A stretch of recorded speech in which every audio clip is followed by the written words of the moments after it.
Uang Anda sudah nggak ada. Jadi orang percaya bahwa bank adalah tempat yang paling aman menyimpan uang. Bank adalah tempat paling tidak aman menyimpan uang. Belum Anda keluar dari pintu bank, uang Anda sudah nggak ada. Membuktikannya gampang. Datang pada hari yang sama, minta saya mau ambil uang saya hari ini. Potong telinga saya kalau Anda dapat uang, kecuali 10% dari nasabah. Bisa dipahami? Ya, uangnya tidak ada. Itu. Nah, tapi yang perlu dipahami adalah akibatnya.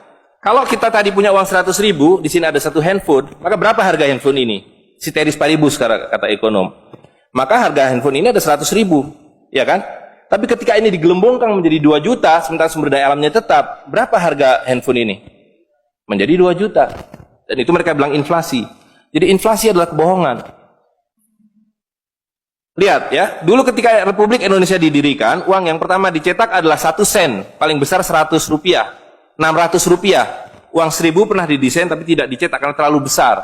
Karena dengan 1.000 Anda sudah dapat beli emas setengah kilo. Pada waktu itu 1 gram emas hanya 2 rupiah.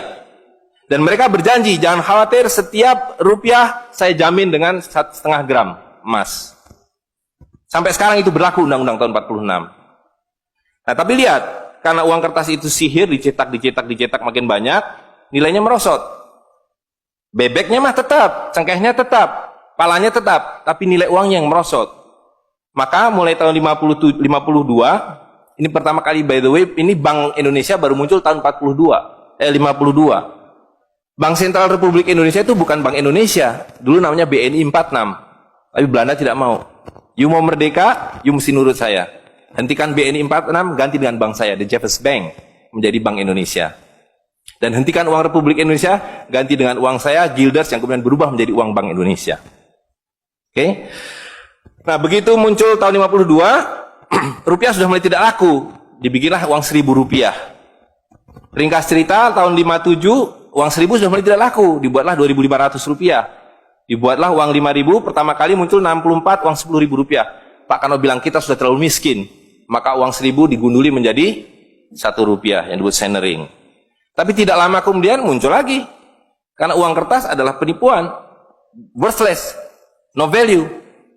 Ringkas cerita, Pak Harto dibilang berhasil dalam pembangunan, dia bikin uang 50.000 rupiah dengan gambar Pak Harto dan kapal terbangnya.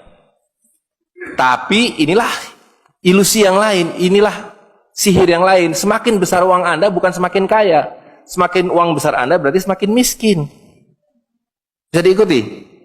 Maka ketika terjadi krismon, rupiah makin tidak laku, harus dibikin uang 100.000. Dan sekarang uang 100.000 sudah mulai tidak laku. Ibu-ibu sudah komplain kalau pergi ke pasar dengan 100.000. Betul nggak, Bu? Sudah tidak bisa beli apa-apa ini. Maka mereka dua pilihannya.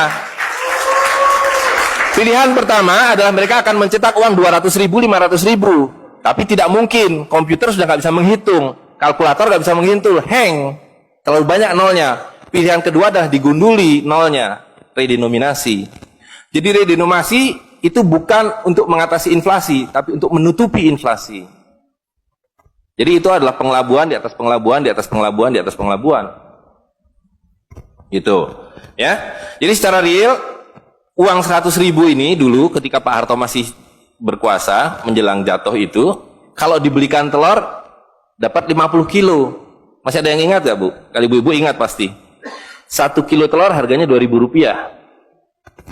Begitu Pak Harto jatuh, dibilang ini gara-gara krismon, uangnya sama, walaupun ini belum ada waktu itu, karena ini masih 50.000 aja udah besar waktu itu. Uang yang sama dengan telur yang sama, tiba-tiba dibawa ke pasar, saya mau beli telur. Bu, hari ini tidak dapat 50 kilo lagi, hari ini cuma dapat 13 kilo. Karena daya belinya, telur sekarang 7.500. Dan hari ini, kalau di pasar Ternate berapa, Bu, harga telur sekilo? Hari ini.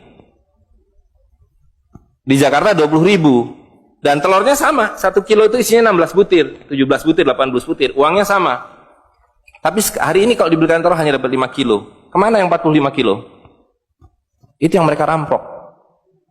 Itu yang mereka rampok dengan melalui apa yang mereka sebut inflasi. Tapi sebenarnya dengan cara penggelembungan uang. Kertas yang terus-menerus nilai. Nah, satu lagi Pak ya, saya minta ini karena ini penting sekali. Ini penting sekali. Nah, sistem zalim ini kemudian difikskan dalam satu sistem politik yang disebut nation state.